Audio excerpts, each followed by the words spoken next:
Today I want to talk about lens flares. And lens flares, when I started, it was considered a cliche to put lens flares into your shot. I guess that was just because in Photoshop, making a lens flare was a very easy thing to do. And if you didn't know anything, you could just hit a button and out would pop a lens flare. And so they got overused quite a bit. So I remember when I started compositing, lens flares were always kind of frowned upon. And, with the popularity of, Star Trek, they added lens flares to every shot. And, over the years, it's become, I think, less of a bad thing in compositing to really put them in there and to sometimes be aggressive about it. And so here's an example of a lens flare. And you can sort of see, you have like the starburst pattern. It's created when a really bright light is shown directly into the lens. And the light sort of bounces around and refracts inside the lens, and you get these artifacts. So you can see if you look over here, you get this kind of little rainbow colored sort of reflection happening inside the lens. You get the starburst pattern, and you get these smaller kind of like copies of I'm not sure if it's the lens or the aperture, sort of bouncing around inside there, and you can see some of the results there.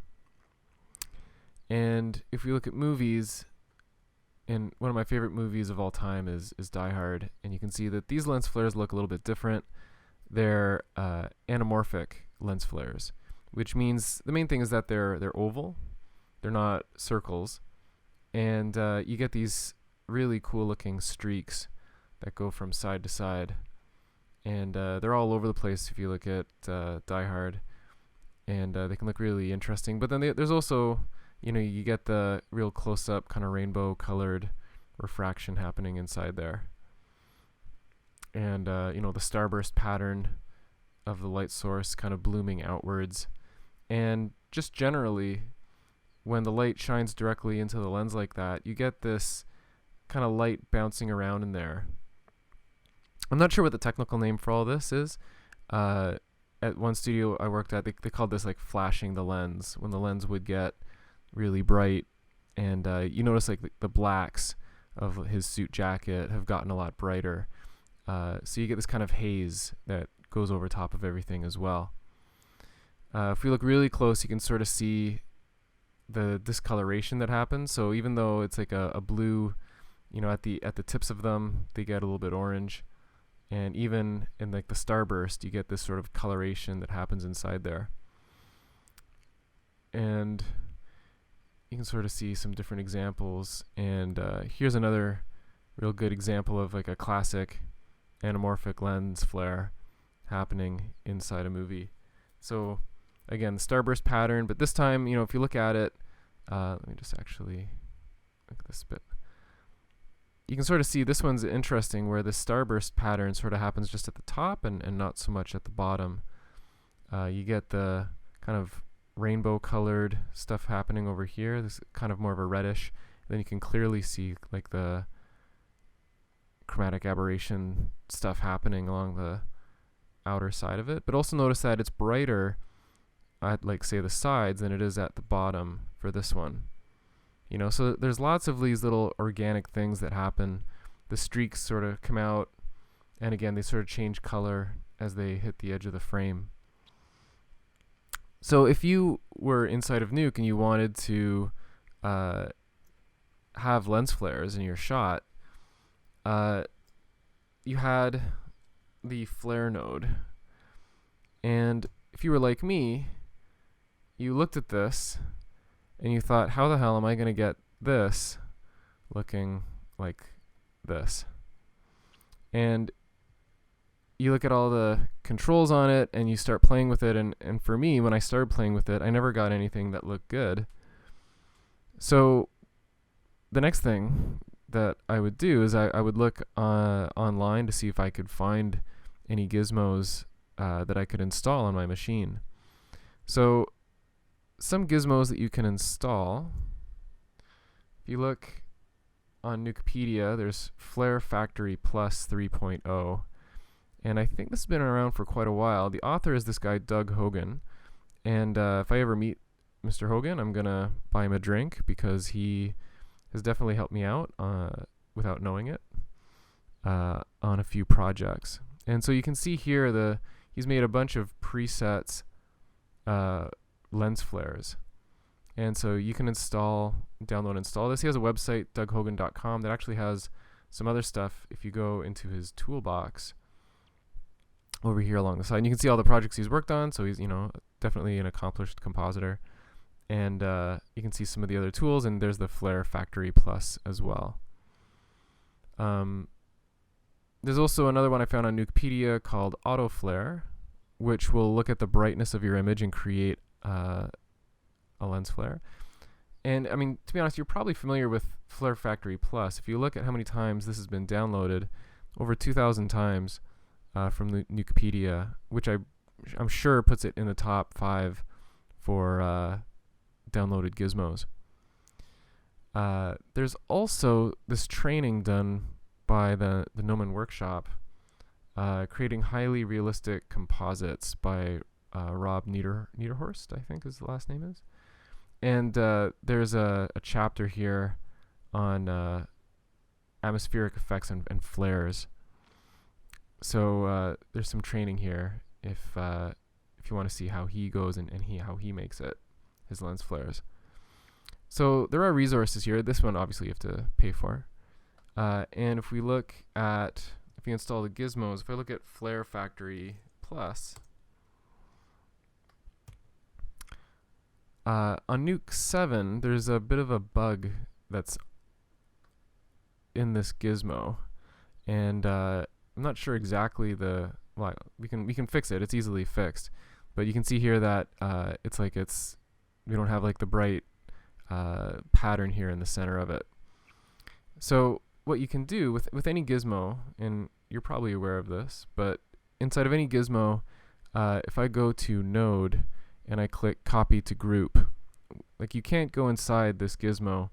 Let me just back up a bit. If you really don't know what a gizmo is, there's lots of resources on the internet where you can find out what a gizmo is, but it's basically a collection of nodes that someone has collapsed into a group so that it's just one node, and they only expose certain controls to you, and it just makes it easy to sort of get tools from one person's machine to another. So you can't go inside a gizmo, but you can go inside a group. And so I'm going to go to Node and I'm going to say Copy to Group. And now I'm going to blow away the original one. And this group node here it's the same stuff. If I look at it, it looks exactly the same. But now I can go inside this group. If you hit S up here, or if you hit Control and Enter, you can go inside.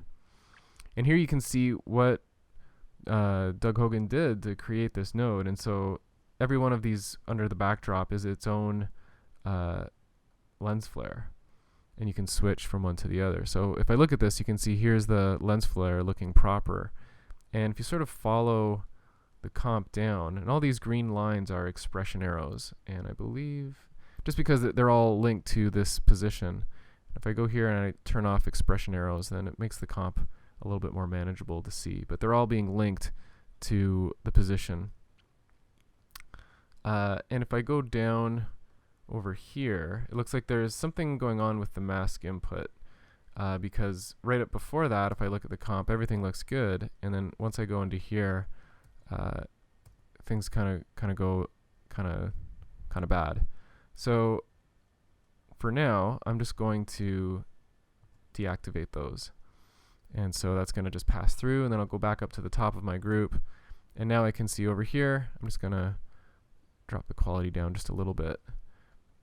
And now if I go here and if I move this guy around, you can see the lens flare that we get. And this is, to be honest, this would probably be sufficient for most people. If you needed a lens flare inside your shot, you have that over here, and you have this nice drop-down menu that gives you all different sorts of looks that you can generate. And again, the nice thing is, because this is a gizmo, you can go in here and you can modify these, or you can change them around, or you can copy and paste different things, and you can see how he went about putting this together and how he went about creating this stuff.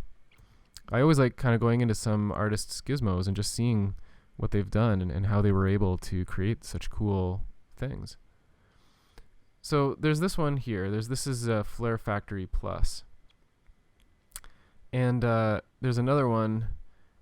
The other one you can download from Nukepedia is Autoflare. And the way this one works is if you just get a paint node, and I'm going to just make a little bit of paint there. Make sure I'm painting white. Let's try this again. Let's make sure it's the right size. Oh, there it is. Okay, so there's my paint stroke, and my paint has a value of 1. So if I say the bright spot is going to be a bright spot, anything that has a brightness of 1, that's going to create the lens flare. And there you can see the lens flare that's been created over here. And you can sort of set the range of what you want to be affected by what do you want to create the lens flare. And if you hit effect only, then it'll take out the cause of it. But then there's the source. And now if I go here and I move, I'm just going to transform and move around that. And you can see that, if I move this around, or if I scale it, or if I change it around, you can sort of see that it's going to affect the lens flare. And I got some sort of weird size thing going on. But you get the idea of how this is created, and then I can go over here to Autoflare, and then there's different presets. So if you click on this, you can see the different types of presets that this guy made. So this is Autoflare, and if I look at where that one came from, that came from, what's his name? Vincent Waters. And if you go to vincentwaters.com, and if you go here to this link, there's like a full description and examples of it. And my web browser is kind of messed up. But if you go to over here, Vincent Waters, you'll be able to see this gizmo. And you can go to Nukepedia, download it, and install it, and try it out yourself. So lots of cool stuff here for if you wanted to create a lens flare. And then I noticed just the other day, and the thing that made me think about this was I saw Andrew Kramer. He makes a bunch of really cool tools for After Effects, and he has a plugin called Optical Flares, and it creates flares, and he's ported that over to Nuke. So if you need a lens flare inside of Nuke, then over here, you could if you buy it for $200, you could have these lens flares inside Nuke as well. So that's awesome. So, but what if, let's say your supervisor wanted you to have a very distinct looking flare, lens flare? What if you had to make it on your own? What if he said, or she said, this is what I want it to look like. I want you to have your lens flare looking exactly like this, or close to it. And you had to come up with it, and the presets that you had didn't work and didn't give you exactly the right look that you were going for. And you had to use the flare tool. So the good news is that the flare tool is really cool, and you can do, like you saw the examples of other people. So what I'm going to do right now, I'm going to kind of go through this, and how would I go about trying to make something like this? So I'll probably not going to get it exactly right, but I think I can get it reasonably close. And this will probably be a kind of a long tutorial, just because I'll be trying out a few different things. So good luck if you can make it to the end.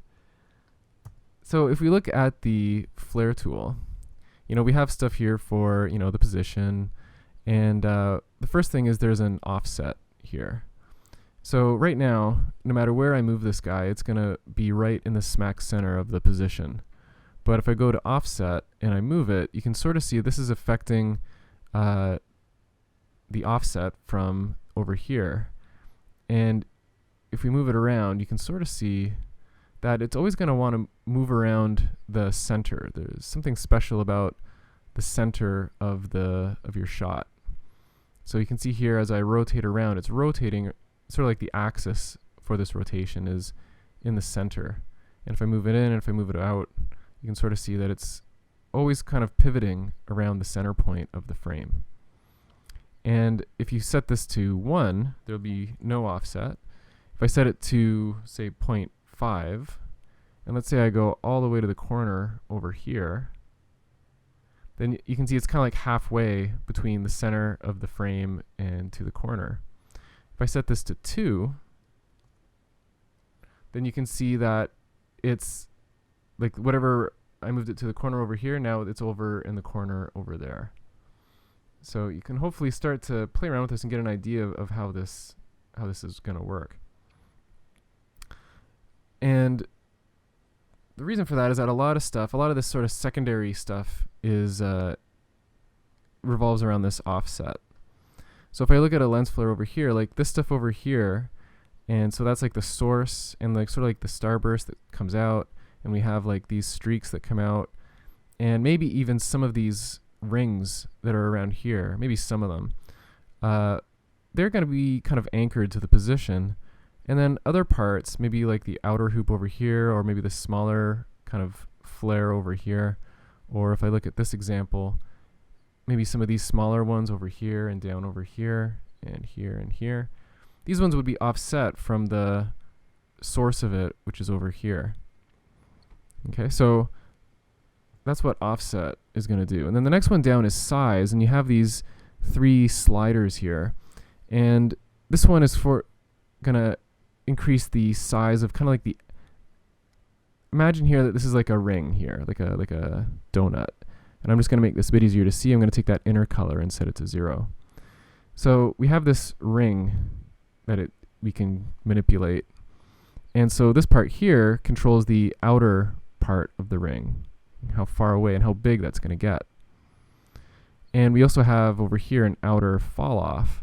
So you can control, if I set this to 0, then it's just going to be like a solid ring. And we have an inner fall off too. So if I set these both to 0, then you can sort of see how this is going to manipulate. We have like this outer part here that you can make bigger or smaller.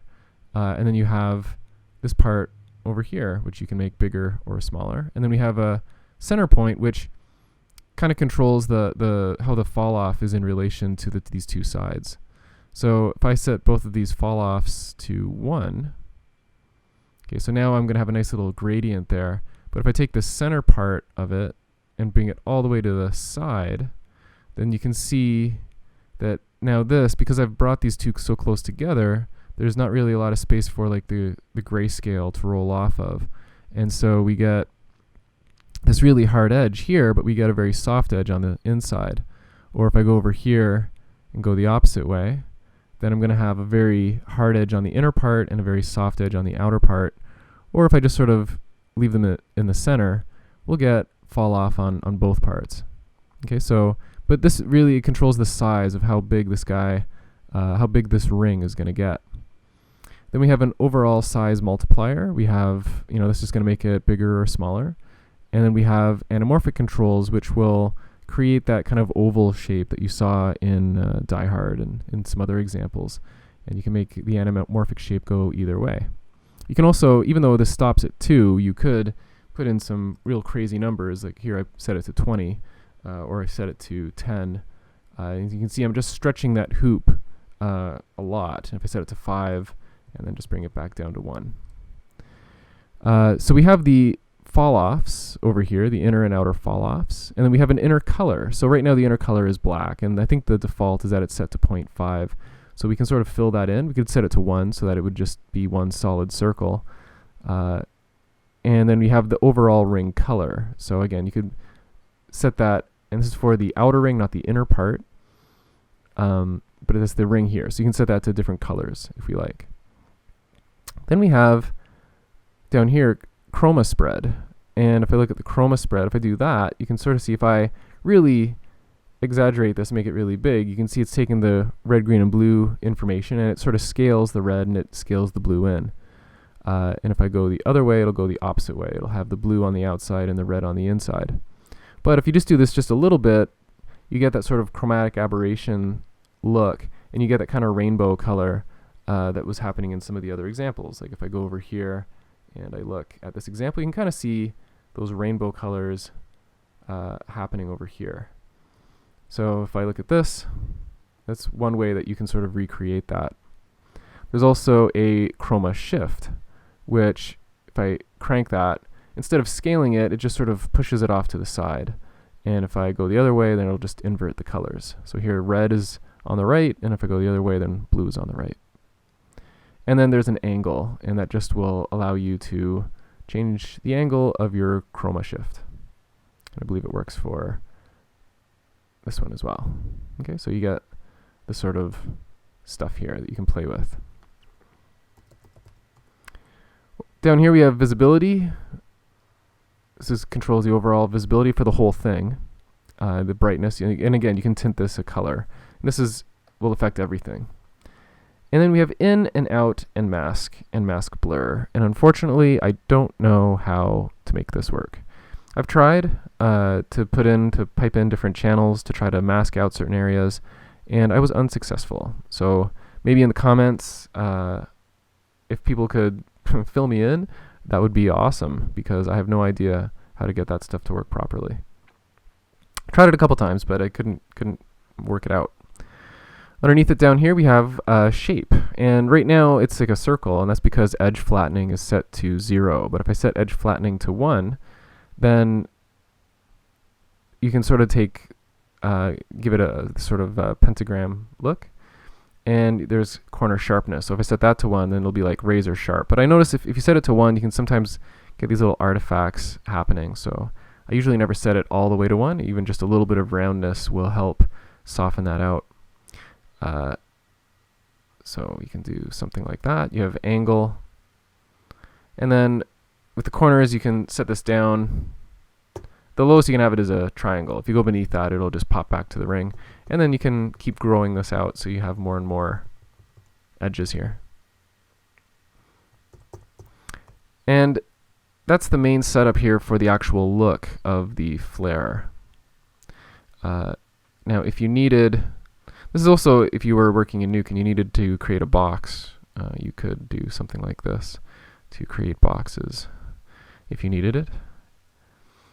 Down here, we have controls for multi, and this one here allows you to kind of repeat the shape. And so I'm going to turn that up, and then there's a multiplier. And so you can create these kind of interesting looks over here. You have to turn the multiplier up a little bit, and then you can sort of get these kind of interesting things happening. And then you have a fall off.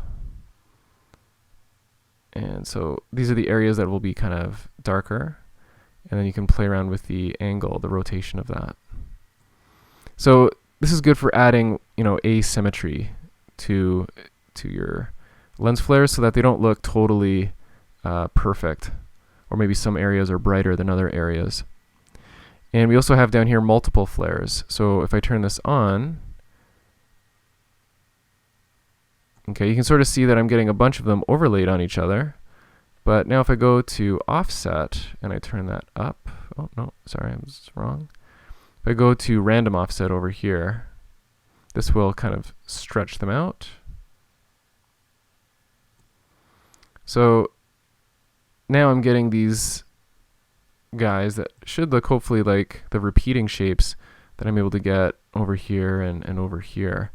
If I go back and look at this, and you can play around with, give it a random size, and give them random hues of the current color, and then random brightness values, and visibility, and different edge flattening settings, and different rotations. So you can get some different repeating shapes.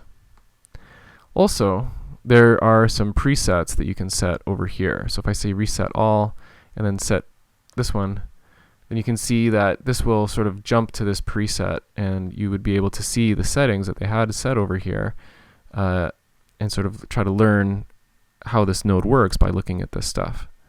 Or if I say reset all and then say large rainbow, you can sort of see over here what this was able to create. And you can sort of see that it's not even all the way around. And if you go to multi, then the multiplier was set to 0, but the fall off was set to 2.2. And then you can sort of bring this back, or you can make that grow. So it's just a little bit of it. And then you could rotate that angle around.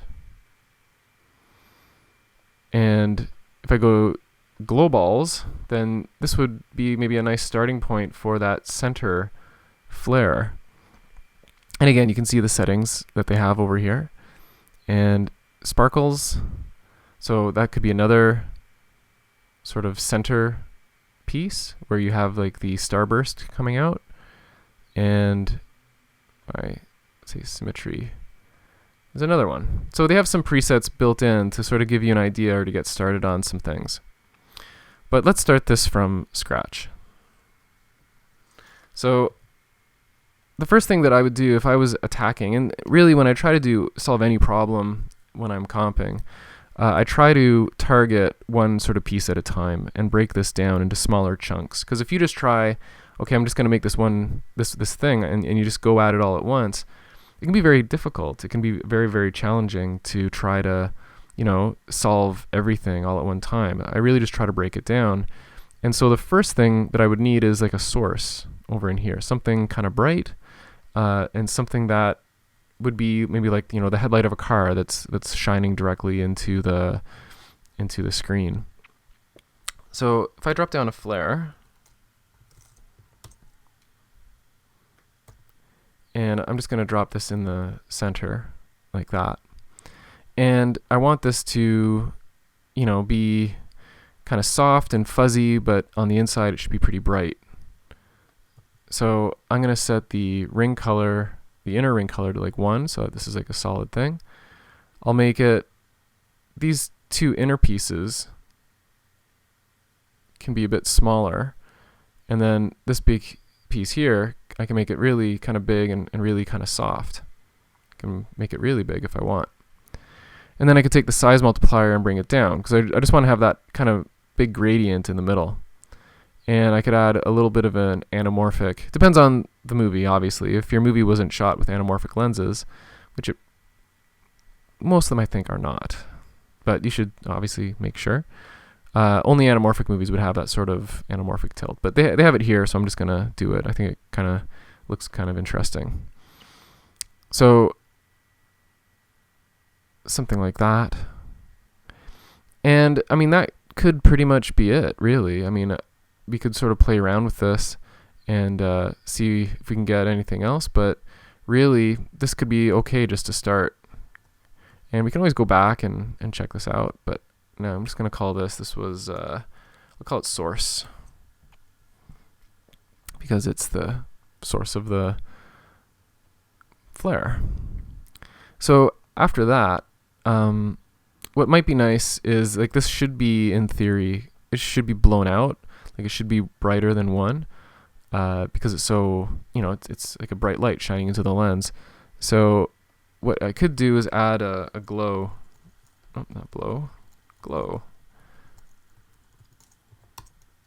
So put down a glow, and I'm gonna turn the size up. But what can happen with the glow, you can sort of see here, you can get this kind of weird sort of artifact stuff. Sometimes what looks nicer is if you set it to non-linear, the way that it's going to fall off. And you can get some interesting looks with that. So it just basically, I just took the inner part of it and I just made it really bright. And then you have this fall off here. And we could have, really crank this, but we can sort of play around with the settings here. So I'm just getting something that's really kind of bright, and I have this kind of glow. You could also do like a blur and then add it on top of itself. Then after that, if I go back and I look at my reference here, you can sort of see we have this real faint inner kind of hoop thing. Like, not hoop, but an inner lens. Sort of discoloration. It's kind of very subtle. It's kind of like this reddish sort of thing. sort of halo around it, around the source. So I can go in here and I'd make another flare. But this time I want it obviously to be on top of the old one. So the easiest way to do that is I'm just going to double click, control double click this one, and flare 15 is going to be parented. No, sorry, I'm going to take flare 14 and copy that to flare 15. And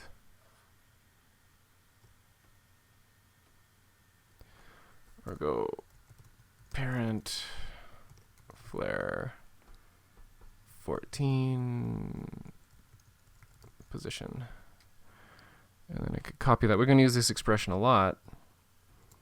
I'm just saying go to flare, not 13, flare 14. Sorry. Flare 14. And get that. So now if I move flare 14 around, this new one is just going to be on top of it. And this one I want to be fairly subtle. I want this to be just kind of like this very subtle ring that's sort of lightly discolored. So with this, I'm going to make this very, very kind of soft. So I want this to be very soft. And so I can take that and I can take the, the size down a little bit, something like that. And the overall color of it, I'll make it that sort of reddish, pinkish sort of color. And I may just take the whole thing so it's very kind of subtle. We get this sort of halo-ish outline around it. And again, I could make this a bit bigger, maybe a bit stronger, but I'm just going to leave it there for now. I'm just going to see what it looks like as I add more stuff on top of it. So I get that. And again, I may tone that down. The next thing is this sort of, and this is a good example of the light sort of flashing the lens. If you look at this area here, this guy's wearing, if you look at like the shadows on the ground, you would expect those to be pretty dark, but everything has been lifted up. Okay, everything over here. So it's like this blue halo is around everything. Not halo, but haze. You have this blue haze all over everything.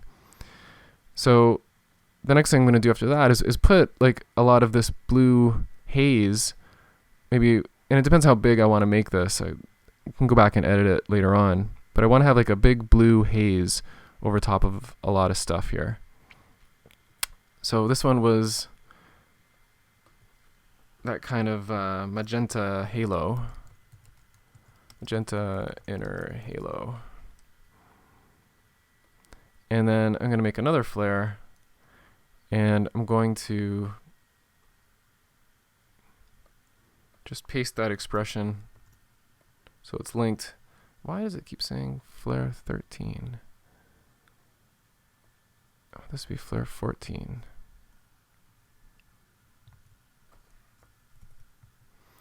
Flare 14, because this one right here is flare 14. Okay, so there it is there. And this one I want it to be just a big, soft, blue blur, basically. So I'm just going to set these to 0. I'm going to make this really big. And then I'm going to set the overall color of it over here to this kind of soft blue. And then I could take the overall visibility down, just make it kind of soft like that.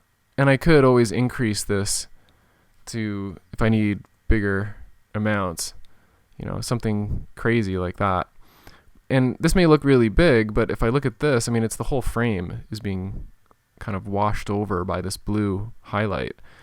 But again, it depends on the shot, right? But even over here, you can see this is affecting the whole frame. This is, if you look at his suit. So it's pretty, like it happens pretty often, but then sometimes it doesn't. Like over here, there's very subtle lens flares. It doesn't really affect the rest of the frame. And over here, like the blacks are still pretty black. But over here, it sort of caught the lens at the right angle, and now if his suit, everything has been sort of added this sort of reddish color. So it depends a lot on the shot. So you could always go back here and play around with the actual brightness of this one. So if it's too bright on the frame, you could dim it down, make it very, very subtle, or we could haze it so that it's really overpowering a lot of stuff. I'm going to keep it kind of subtle, like that. So once we have all this stuff over here, the next thing might be we could start on like these anamorphic sort of streaks, or we could make maybe the starburst coming out. So if I look at the starburst, so let me just label this one. This is the blue haze.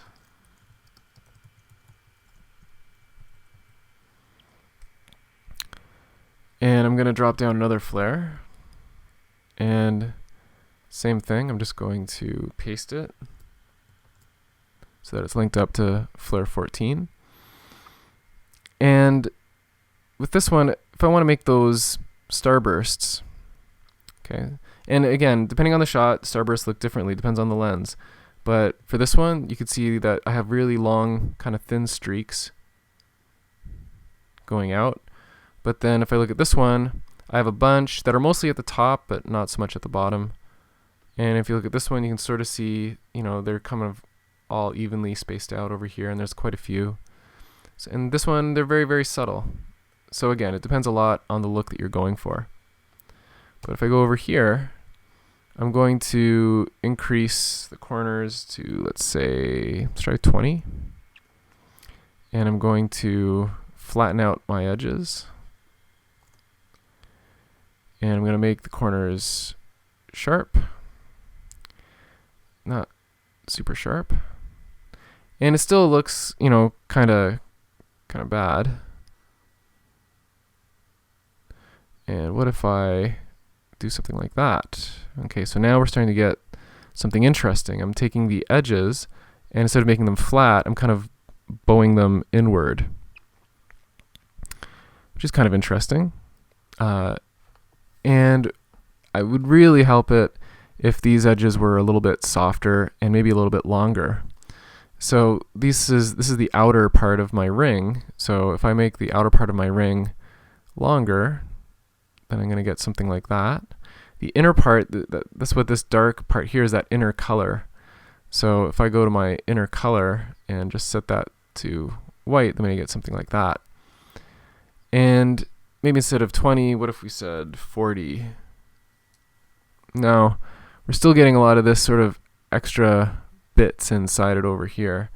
It would be nice if these were just the strands going out, but there's like this sort of blue stuff here that's sort of connecting them. So what if I take the inner part and just sort of do something like that, and then take this one, it goes outward a bit more. And then what if I take the overall size and take that down? And maybe some of the colors I can manipulate. So I have the outer fall off and I have the inner fall off. Let's see. Not really. Outer fall off. Okay, so if I play around with this one, and I'll make them a bit longer. And I'm going to take that outer fall off and see if I can make that just a bit darker. So it's like this push and pull between the outer fall off and the size radius over here. What if I make this like really long? So what I'm trying to do is bring back, I still want to see some of that magenta halo that I put around there. So now I'm going to take that outer fall off and just increase that a bit more. So I'm getting something like that. And maybe I'll go over to the multi and I'll set the repeater to 0.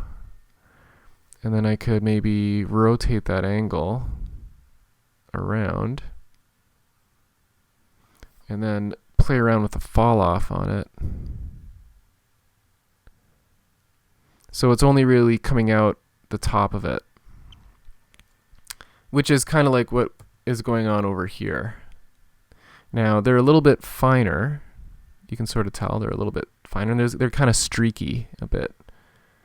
So what if, and a lot of this I haven't practiced that much before. Like a lot of this is just me experimenting a bit. First of all, if I make this anamorphic, so hopefully that'll have the same kind of distortion on it. And I'm going to give it a little bit of the chroma spread because I like to kind of have some kind of gradient stuff happening inside there. I'm going to go this way to make them a bit more, I could make them this way and make them kind of more warm, or I could go this way and make them more cool. And I think I'm going to go towards the cool side. So I'm going to do something like that. And I could go to chroma shift just to give it a little bit of that chromatic aberration sort of look. So we're getting lots of little subtle things happening in here. And there's always interesting things that we could try. Like what if I disconnected this one so it was just on its own? Here's what it looks like right now. And then if I add a volume ray to it. And over here, the volume rays can do this sort of interesting blur. It looks like a volumetric volumetric lighting. And I just got to make sure that it stays kind of locked in to that flare 14. So you can sort of see the before and after. It changes the position slightly, but it gives it a much softer look to it, which is kind of nice. And it does change the color a bit, but there are controls here where I could play around with the color. But I'm just going to leave it for now. I kind of like this. And I'm just going to merge this on top and make sure that's set to plus. Otherwise you get some weird alpha stuff going on. So now I have this kind of ring around it. And maybe my center one is a bit too bright, but we'll see. You know, I can always go back and take that down. But I kind of like the streaks that are coming out of this guy. So now, if I look, so we have this. There's like these guys here, these streaks that kind of go right through the center of it. And if I look, some of them are just real thin, or sometimes they're real kind of thick. And we can have some fun playing around with this. So I'm going to go here and add another flare. Oops, not another volume raise, I meant another flare. And just make sure it's going to be right on top of the other ones. And now I'm going to take this anamorphic shape and I'm going to stretch it pretty far. Let's set it to 5. So it's like that. And if I want to make that outer hoop maybe a bit smaller,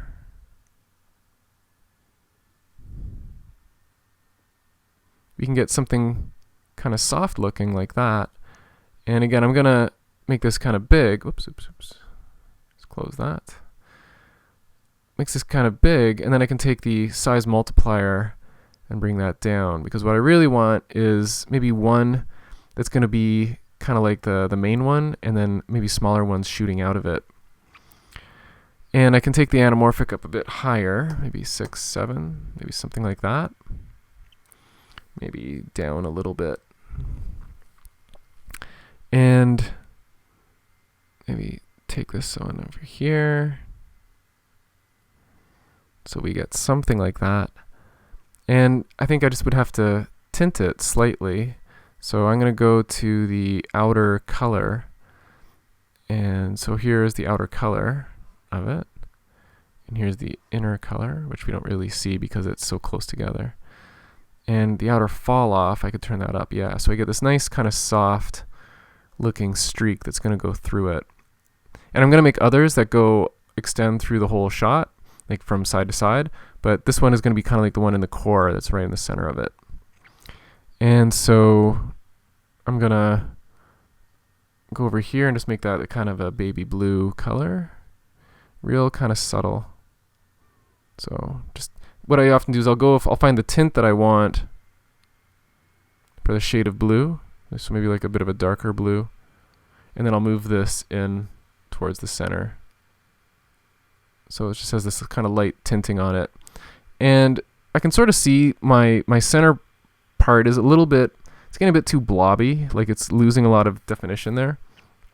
So I think I just have to go to the glow, maybe take some of that brightness down slightly so that it's a little bit more defined, kinda. And I'm gonna go back over here. Oh, I forgot to label this. So it's starburst, and this one will be the, I don't know, the anamorphic line, and maybe just a little bit brighter. So I'll set this to maybe 1.5 in the value. And I'll go back and I'll play around with that a little bit later. I just want it to look kind of soft, not too harsh, because now what I'm going to do is get another flare and parent it to the original flare. And this one, I'm going to set the anamorphic pretty high. I'm going to set that to, let's say, 10 or 15 or something like that. And this one's going to go from side to side. And what I could do is take the inner color to 0 so that I have these, it looks like two separate lines, and then they kind of go towards each other over here. I could set the anamorphic a little bit higher, maybe 12. And then this one I could turn the offset on a little bit. So these two would be lower. And then just pretty much set the overall color of it. So maybe I could go here to, well, let's see. I just like having a bit of fall off there and fall off here. That's kind of interesting. So something like that. And then just set again the overall color of it. Something like that. So I have these ones here. So now what'll happen is if I go to the source, you can see that these are going to move a bit slower because I have the offset set to 0.3. If I want them to move faster, then I'll set that to maybe 0.1. And then as this one goes down, these ones are going to go up.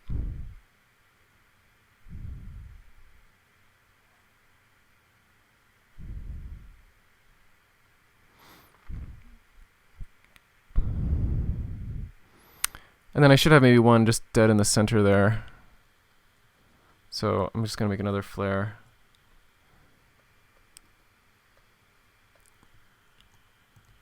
Copy that. Set this one to a high anamorphic setting, maybe 15. And I'm just going to make this one real kind of thin and just going right through the center of it. So let's say it's 15, let's say 25. I'll set the inner color to 1. The ring color could be there. Have this one fall off. Take the size down so that it's thin. So I have this kind of thin line running right through everything. And I could even add a few more. Like, I'm not even sure if I like having these two kind of joined together. I don't know if that looks too natural. What I'll do, I'll go back to this one and fill in that inner color. And then just take the size multiplier down and set the anamorphic a bit higher so it stretches the full length. And then I'm going to copy this one and then just paste it and set the offset to a different value. And then you can also play around with the chroma spread so that they get a bit have a different shade of blue here at the edges of it. Maybe a bit of a chroma shift and set the angle. Something different. And then same thing with this top one over here. Play around with the chroma shift.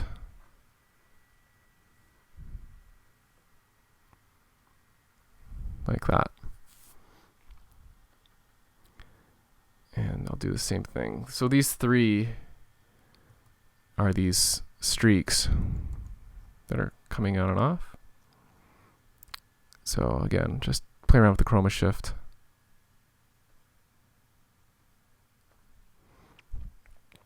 So I have these lines that are going through. And again, I can play around with these a lot. Like you could make them thicker, you can make them thinner.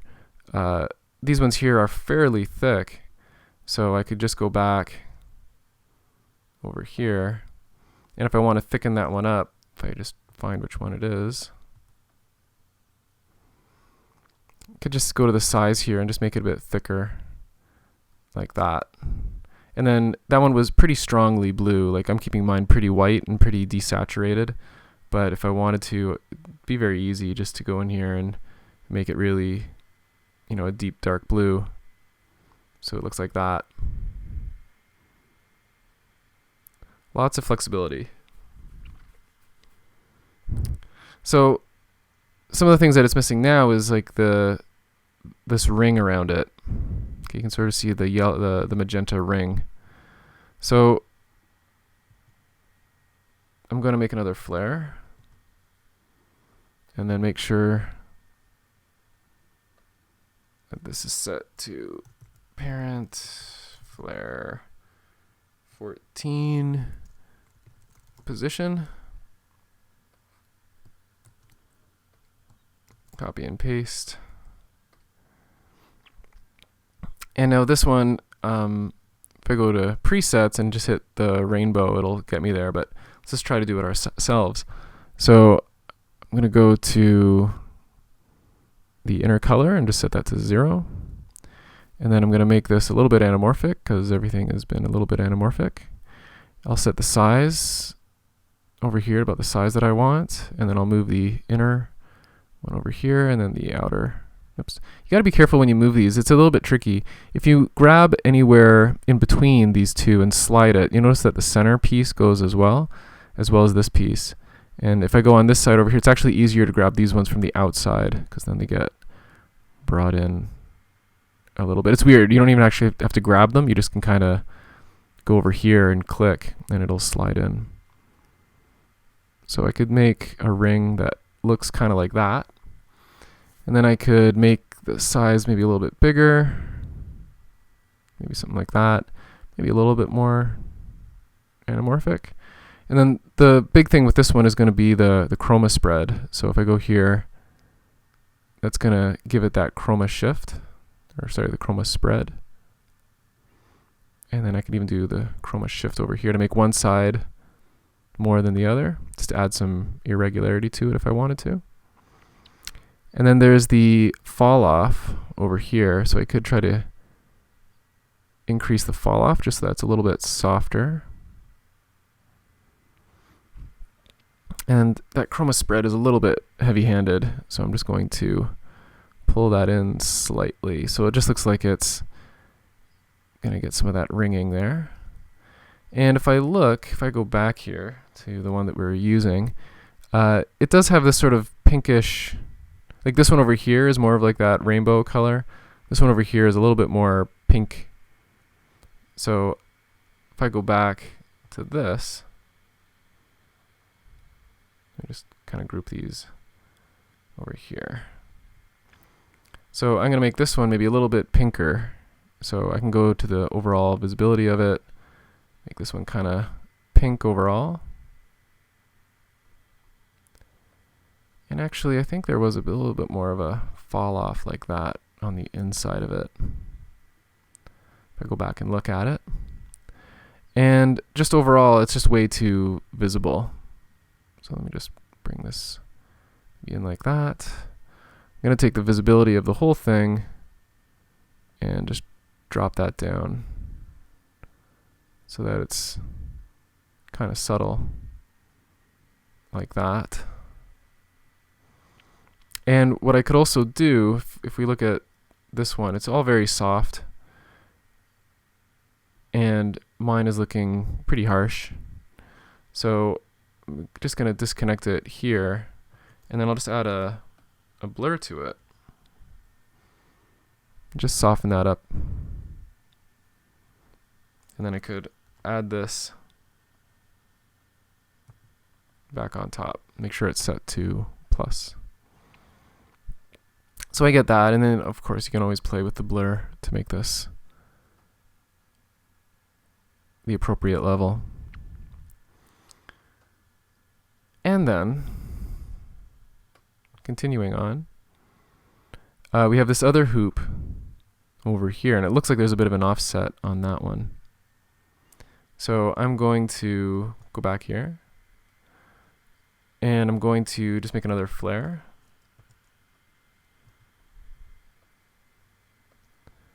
And then just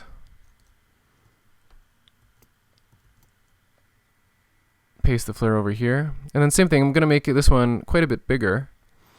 I'm going to go and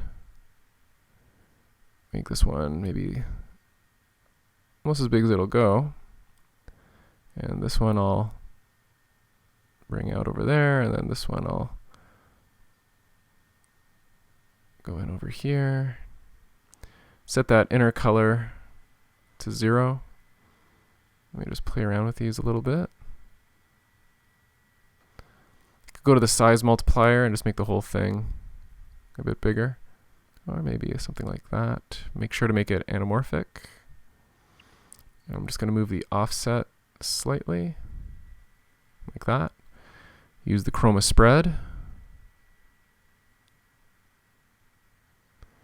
And maybe chroma shift. And same thing, I'm going to make this overall, just go to the brightness of it. And I'm just going to take that down so that it's very, very subtle. Something like that. And so if I look at it over here, you can see actually it looks a bit thinner over here. So that's easily adjusted. I can just go here and bring these guys closer together.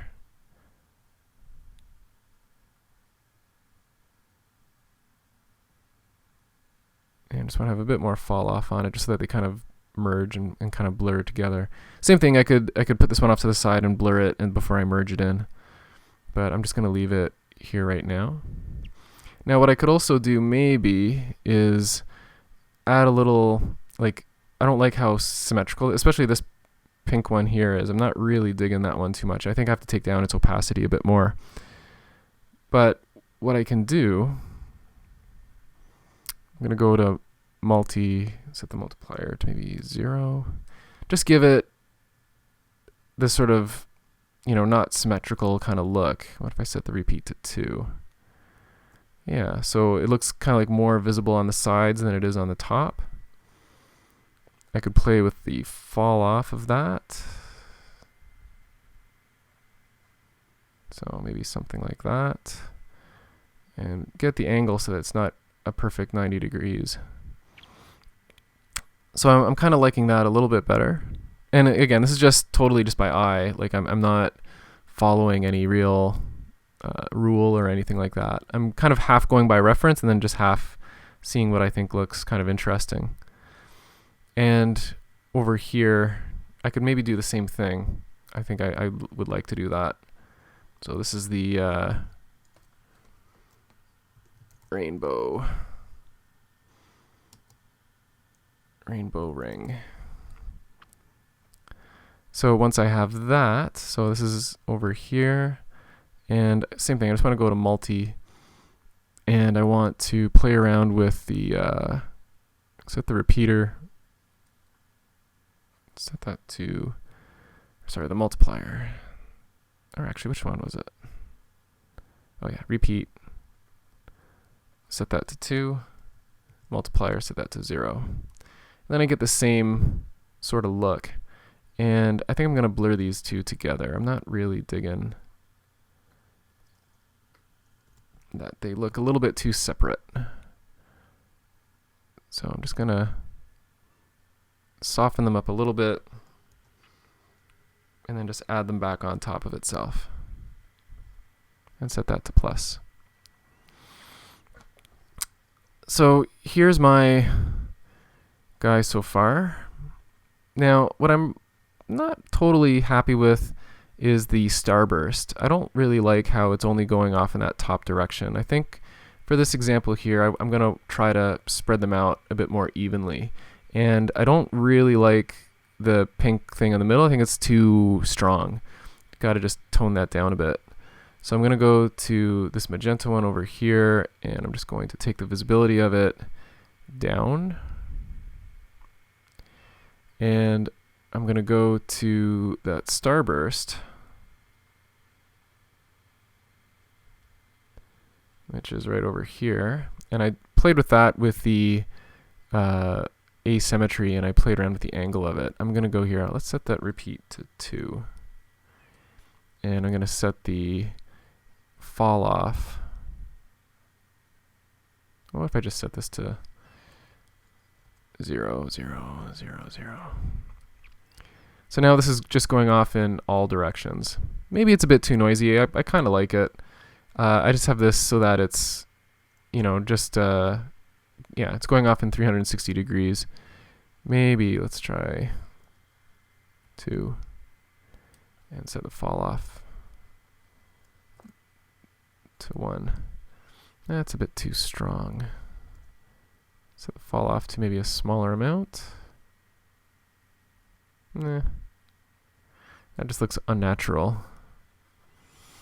So I'm going to set that to 0, set the repeat to 0, and maybe just take the overall brightness of this guy down. I like subtlety. Sometimes it looks cool when everything is just big and bold, but I just make it a little bit more subtle. So I get something that looks like that now. And what I could do now is the starburst. What I could also do is add, like, I kind of like the ringing, although I do find it maybe a little bit too perfect, like it's perfectly symmetrical. We could always multiply some of these things by noise to add some kind of smoky texture to it so that it's not all totally smooth. Like, for example, this blue haze, if I look at this over here, what I could do is take the blue haze and then take a noise texture and then maybe take this down a bit so it may look like that. Get a merge,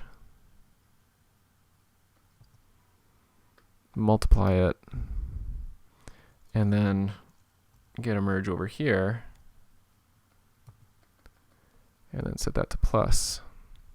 And then obviously you can control how much this multiplication is going to be affecting it. So maybe just a little bit like that, just so that there's something inside here. And so now when I look at the whole thing, we get something like that, just so that it's not so smooth, just something to kind of break up. So it goes from that to that. And maybe even that is too much. Maybe just a little something, you know, just a hint of something in there. Okay, so now we have this. And what I could even do is I could add another flare right smack in the center to give it almost as if I go look back here, like something a bit brighter is in the center that's sort of causing all this. Or even what I could do, like I could just keep on going on playing around with this because there's a lot of room for subjectivity. What I might do is take the rainbow ring, I'm gonna copy it and paste it so that there's 2 of them. But then this one I'm gonna give it no offset, and I'm gonna make it really kind of small, just so that I have like another ring sort of inside. And I'll go here and turn off the multi stuff so that it's all the way around, and then make it maybe a little bit, even a little bit smaller And I'll make it just a little bit brighter.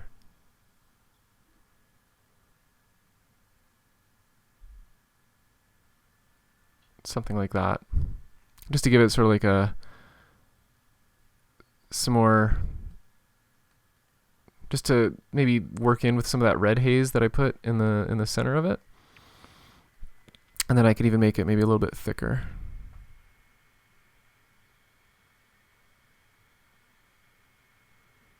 Yeah, something like that.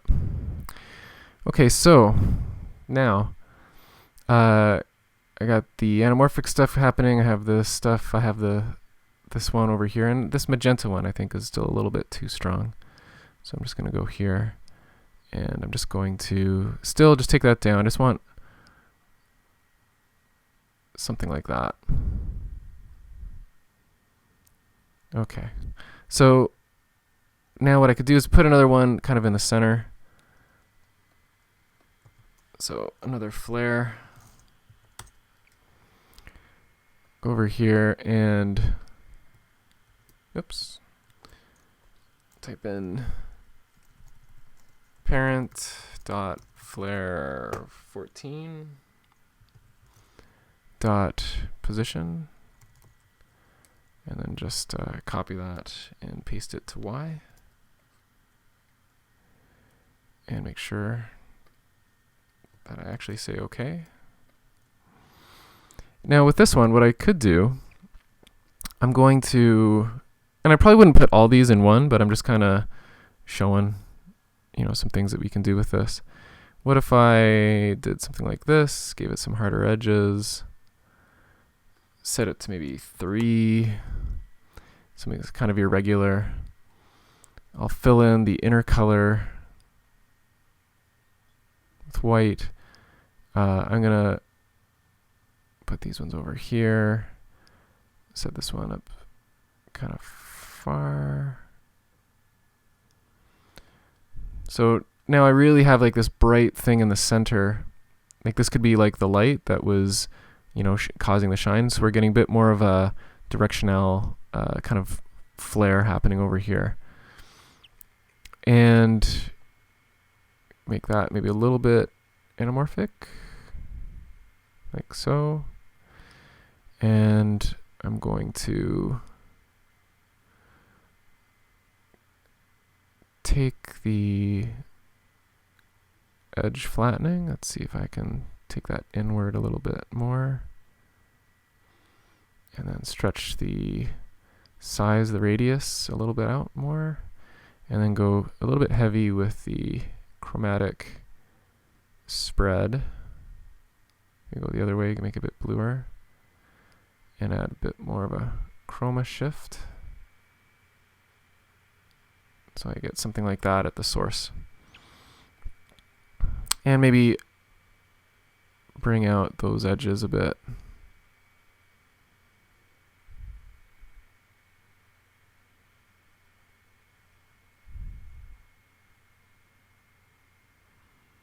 So maybe something like that. Okay, so now I have this sort of interesting thing in the center of it. I have, you know, all the different hoops. So I think the last thing that I would really want to do is get the multiple shapes happening. So what I'm going to do next is just drop down another flare. So this one is like the centerpiece.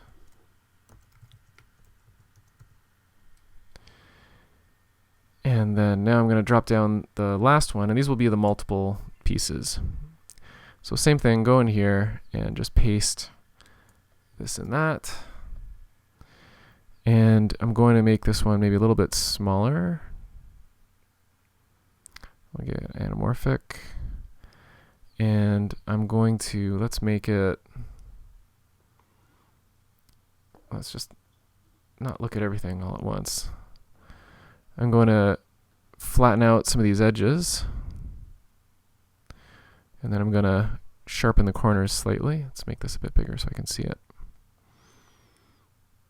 Something like that, maybe. I'll make one flat sort of shape.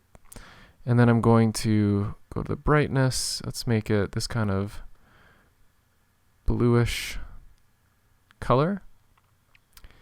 Then I'll go to multi, and I'll repeat this, well, let's say 5 times. And I'm going to turn up the random offset pretty high. Change up the random size a bit. Give it a bit of a random hue slightly. Let's change the seed of that random offset a bit. Give it some random brightness, a bit darker. And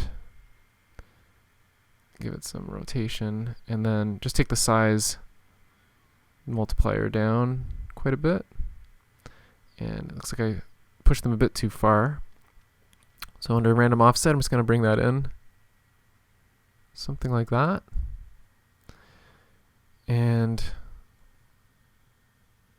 if I look at that, then I'm going to get these. Now these look way too sharp in comparison. I've really kind of tried to make everything here look kind of soft. So I'm just going to take these off to the side and I'll add a blur. And then I'll merge them in over here. So let's go and blur these guys slightly.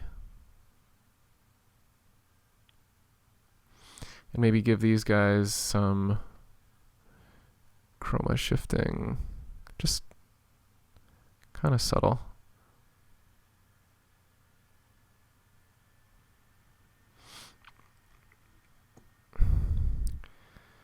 And let's see how this looks. So now, and I don't know if any of this makes kind of mathematical sense with the lens. You know, like, would it be this shape if these were that shape? I don't really know. Like, these are ovals and these are pentagrams. So maybe these should be more like discs. So if I just set the shape down to 2, it'll automatically become discs. Maybe that is more correct. And I just want to take the overall brightness down even further. So get something maybe like that. So now, obviously, it's going to be way faster to, create or to use your gizmo or to use a plugin to create your lens flares. You know what I mean? Like, this is completely, this is a lot of work. And I'm not totally happy with these streaks for the anamorphic stuff over here. I think they're a bit too hard in comparison to everything else. I should probably soften these down a bit. But I think you're starting to get the idea of what is possible with combining multiple flares together. Now, and the big thing, the main reason why I wanted to kind of talk about this was just so that, you can make a lot of this stuff yourself. I mean, it can be great if you need a plugin, and you need to use a plugin and all that. But where I've worked mostly small or medium-sized shops, and they don't buy plugins very often. You really have to demonstrate a real need for them. So without having someone else buy this, like, how would you do this if you were put in a situation where you had to make a lens flare? Nuke doesn't come with one out of the box. So obviously you can download some of the gizmos that we looked at before, but we can also make things. And I mean, this took a little bit of time. I mean, I'm not sure exactly how long, probably about an hour, but you can totally customize this any way you want, which is kind of cool. And of course, if you have a render farm, these are all just regular Nuke nodes. Same with the gizmos. I mean, that should work if you copy it to a group or something. But if you had a render farm, it'd be able to use all these no problem. Like, there'd be no problem rendering this out. Whereas if you had a plugin, you'd have to see if that plugin was installed on your render farm as well, right? Don't forget, you can multiply any of these things by like noise textures to break them up a little bit, make them a little bit less perfect. And you can get, I think, some pretty organic looking lens flares. Let me just, I'm just gonna, just for fun, I'll reformat this to the correct size. So if I look at, here's my background, and then I'll add this on top. Now it's gonna look totally weird because I've made everything blue. And just make sure this is set to plus.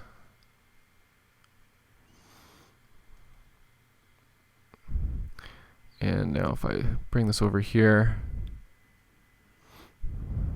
you can sort of see how this looks and how this would work over top of some footage over here. So I'm just going to put this kind of over here, and we can kind of see the difference between the two. And the other thing too is when you make these or try them out, make sure to, don't just work with them over top of black, because sometimes things that look great over black, when you put them over footage, can look not bad, but just look really different. So just be sure that you every once in a while you look and see what this looks like over top of some actual footage. It can be very illuminating to see what stuff is actually going on. Okay, so if you made it this far, congratulations. You made it to the end of this really long tutorial. Hopefully you learned stuff. If you liked it, leave a comment. If you have a question, leave a comment. What I'll do is I'm just gonna delete these. Oops. And I'm gonna save out this. Let's see what this looks like here. Oh no, I'll just delete all this. So I'm going to save this out, and I'm going to put it on my blog, and you can download it and you can poke around with it, and you can do whatever you want, and just try to play around and see if you can learn some stuff, or see, hopefully make it better, and then post a link to it on the Vimeo page so I can check it out and see, because I'm sure you guys, if you spend a bit of time, could make something way better than this. All right, so that's it.